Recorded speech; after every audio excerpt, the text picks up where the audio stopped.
राधे राधे साथियों, आज मैं आपको एक ऐसी गुप्त बात बताने जा रहा हूं जिसे सुनकर आपके रोंगटे खड़े हो जाएंगे, क्योंकि मंदिर में रखा हुआ सिर्फ एक लोटा जल आपकी किस्मत बना भी सकता है और मिटा भी सकता है।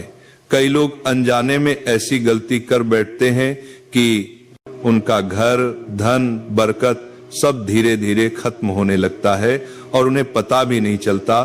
साथ ही यो मंदिर का लोटा तांबे का होना चाहिए या पीतल का, इसमें रखा जल कब बदलना चाहिए और इसे किस दिशा में रखना चाहिए, यही सारी बातें आज साफ कर दूंगा। क्योंकि पूजा घर में रखा हुआ गलत लोटा जिंदगी भर के पितृदोष, धन हानि और अचानक आई परेशानियां खड़ी कर देता है। और सबसे बड़ी गलती लोग दीपक की करते हैं। कोई लोहे का दीपक जला देता है, कोई स्टील का, कोई कांसे का, और बाद में रोता है कि घर में शांति क्यों नहीं रहती, क्यों लक्ष्मी माता बार बार नाराज होती हैं। साथियों, दीपक की बाती भी ऐसे नहीं बनती। कच्चे कलावे से बाती बनाना सीधा सीधा ग्रह दोषों को न्योता देना है। और रुई की बाती भी हर समय शुभ बारात है। कच्चे कलावे से बाती बना है और रुई की बाती भी खराब हो रही है, नहीं मानी जाती। कुछ लोग तो अपने घर में ऐसे समय दीपक जला देते हैं जब शनि, राहु और मंगल का प्रभाव भारी होता है, और फिर सोचते हैं कि घर में अचानक झगड़े क्यों होने लगे, कारोबार क्यों डूबने लगा, पैसा आते आते क्यों रुक जाता है। और साथियों, मुख्य द्वार पर जल छिड़कने का सही समय क्या है? स्नान करके छिड़के या बिना स्नान, झाड़ू लगने से पहले या बाद में, महिलाएं पीरियड्स में कर सकती हैं या नहीं, ये सब आज इसी वीडियो में आप जानोगे। पर मैं एक बात अभी साफ कर दूं, इस वीडियो को बीच में छोड़ दिया तो समझ लेना लक्ष्मी माता की कृपा आपके जीवन से आधी रात को ही विदा हो जाएगी। इसलिए आखिरी शब्द तक सुनना साथियों, क्योंकि आज की ये जानकारी पूरी तरह आपके भाग्य को बदलने वाली है।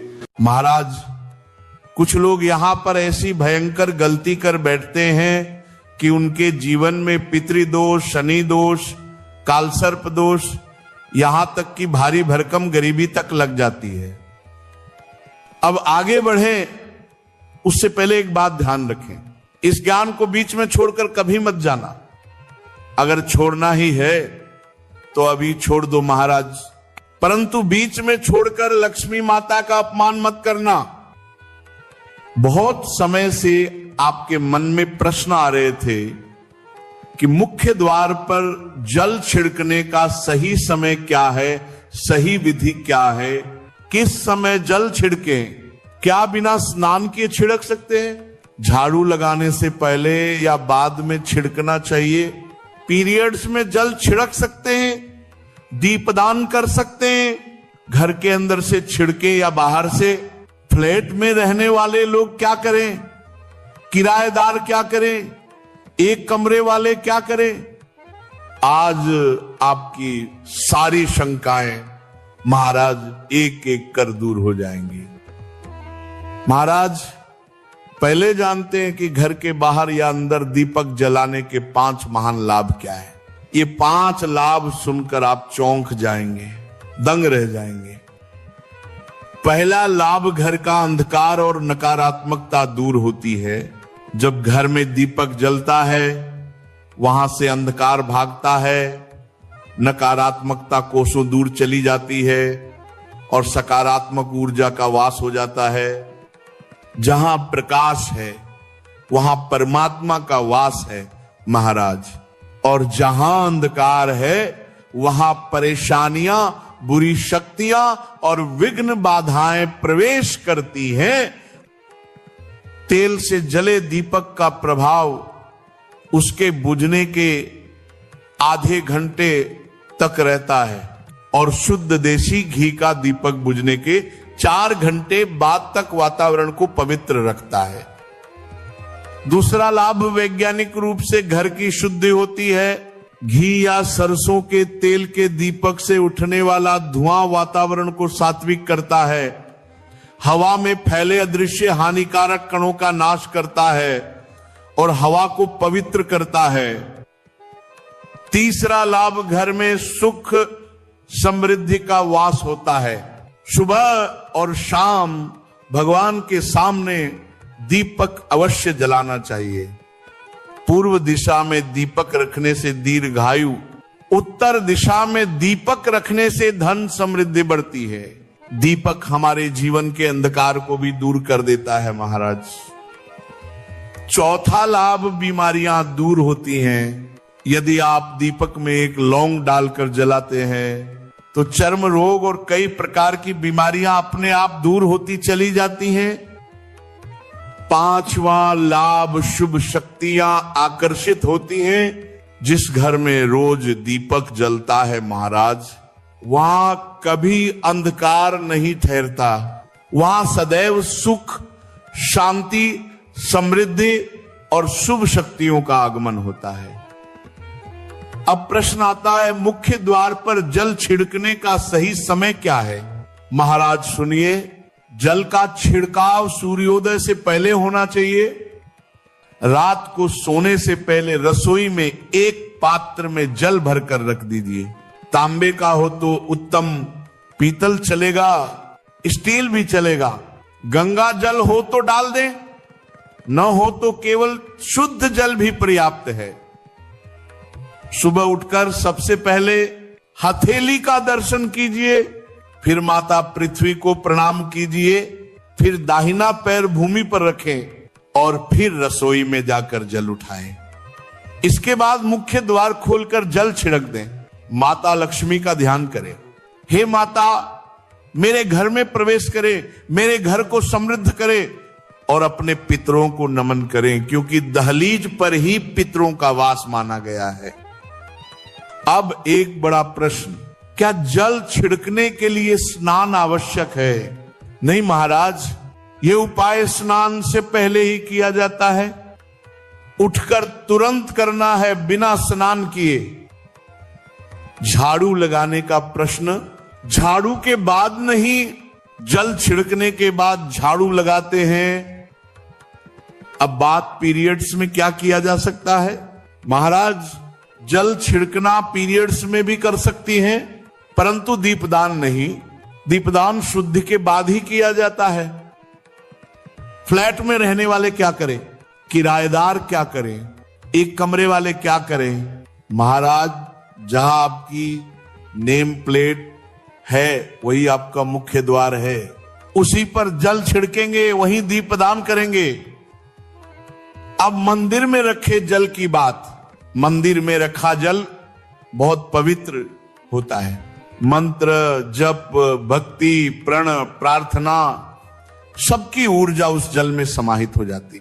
इसीलिए सुबह की पूजा में एक लोटा जल अवश्य रखा जाता है। ये जल अगले दिन पूरे घर में छिड़के, रोगी को दवा इसी जल से दें। परिवार के सभी सदस्य थोड़ा थोड़ा पी सकते हैं।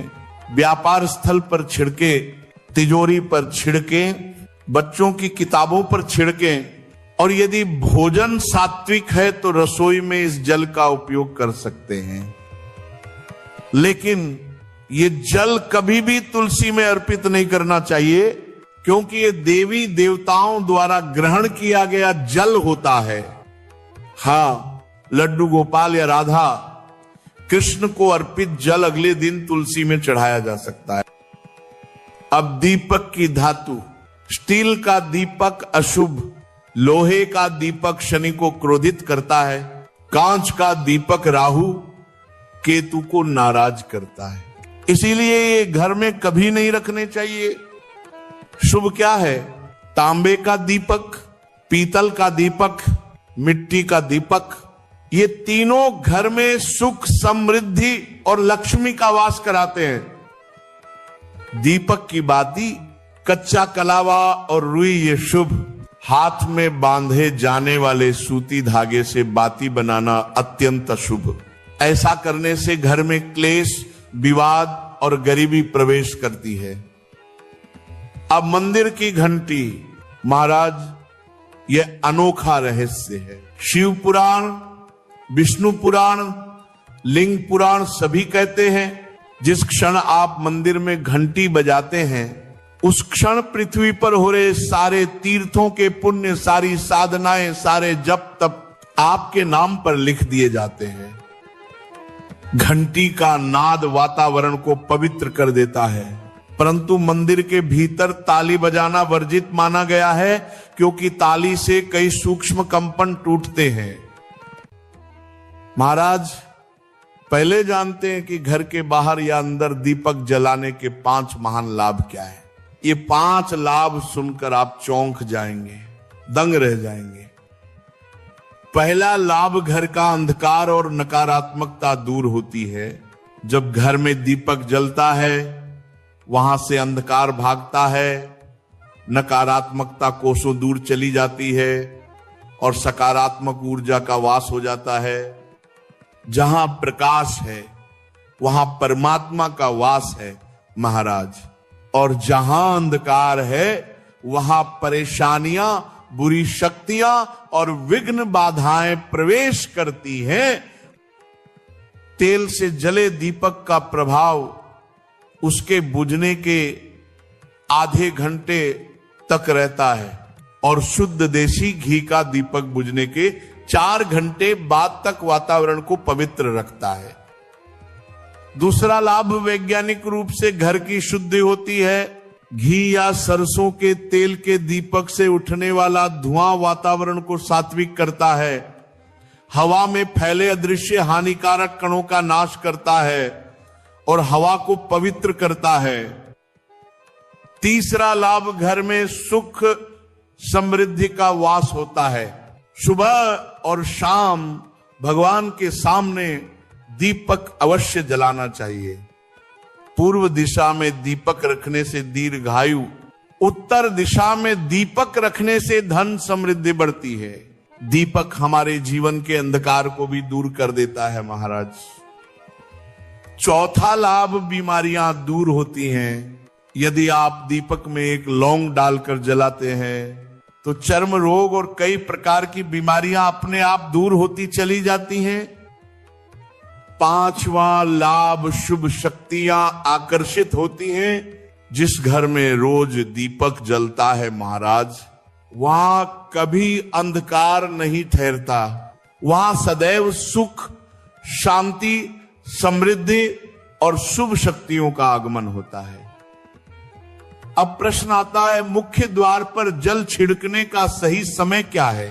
महाराज सुनिए, जल का छिड़काव सूर्योदय से पहले होना चाहिए।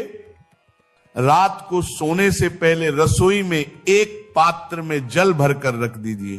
तांबे का हो तो उत्तम, पीतल चलेगा, स्टील भी चलेगा। गंगा जल हो तो डाल दें, न हो तो केवल शुद्ध जल भी पर्याप्त है। सुबह उठकर सबसे पहले हथेली का दर्शन कीजिए, फिर माता पृथ्वी को प्रणाम कीजिए, फिर दाहिना पैर भूमि पर रखें और फिर रसोई में जाकर जल उठाएं। इसके बाद मुख्य द्वार खोलकर जल छिड़क दें। माता लक्ष्मी का ध्यान करें। हे माता, मेरे घर में प्रवेश करे, मेरे घर को समृद्ध करे, और अपने पितरों को नमन करें, क्योंकि दहलीज पर ही पितरों का वास माना गया है। अब एक बड़ा प्रश्न, क्या जल छिड़कने के लिए स्नान आवश्यक है? नहीं महाराज, यह उपाय स्नान से पहले ही किया जाता है। उठकर तुरंत करना है, बिना स्नान किए। झाड़ू लगाने का प्रश्न, झाड़ू के बाद नहीं, जल छिड़कने के बाद झाड़ू लगाते हैं। अब बात पीरियड्स में क्या किया जा सकता है? महाराज, जल छिड़कना पीरियड्स में भी कर सकती हैं, परंतु दीपदान नहीं। दीपदान शुद्धि के बाद ही किया जाता है। फ्लैट में रहने वाले क्या करें? किराएदार क्या करें? एक कमरे वाले क्या करें? महाराज, जहां आपकी नेम प्लेट है वही आपका मुख्य द्वार है, उसी पर जल छिड़केंगे, वहीं दीपदान करेंगे। अब मंदिर में रखे जल की बात, मंदिर में रखा जल बहुत पवित्र होता है। मंत्र, जप, भक्ति, प्रण, प्रार्थना, सबकी ऊर्जा उस जल में समाहित हो जाती। इसीलिए सुबह की पूजा में एक लोटा जल अवश्य रखा जाता है। ये जल अगले दिन पूरे घर में छिड़के, रोगी को दवा इसी जल से दें। परिवार के सभी सदस्य थोड़ा थोड़ा पी सकते हैं। व्यापार स्थल पर छिड़के, तिजोरी पर छिड़के, बच्चों की किताबों पर छिड़के, और यदि भोजन सात्विक है तो रसोई में इस जल का उपयोग कर सकते हैं। लेकिन ये जल कभी भी तुलसी में अर्पित नहीं करना चाहिए, क्योंकि ये देवी देवताओं द्वारा ग्रहण किया गया जल होता है। हाँ, लड्डू गोपाल या राधा कृष्ण को अर्पित जल अगले दिन तुलसी में चढ़ाया जा सकता है। अब दीपक की धातु, स्टील का दीपक अशुभ, लोहे का दीपक शनि को क्रोधित करता है, कांच का दीपक राहु केतु को नाराज करता है। इसीलिए ये घर में कभी नहीं रखने चाहिए। शुभ क्या है? तांबे का दीपक, पीतल का दीपक, मिट्टी का दीपक, ये तीनों घर में सुख, समृद्धि और लक्ष्मी का वास कराते हैं। दीपक की बाती, कच्चा कलावा और रुई ये शुभ। हाथ में बांधे जाने वाले सूती धागे से बाती बनाना अत्यंत अशुभ। ऐसा करने से घर में क्लेश, विवाद और गरीबी प्रवेश करती है। अब मंदिर की घंटी, महाराज यह अनोखा रहस्य है। शिव पुराण, विष्णु पुराण, लिंग पुराण सभी कहते हैं जिस क्षण आप मंदिर में घंटी बजाते हैं उस क्षण पृथ्वी पर हो रहे सारे तीर्थों के पुण्य, सारी साधनाएं, सारे जप तप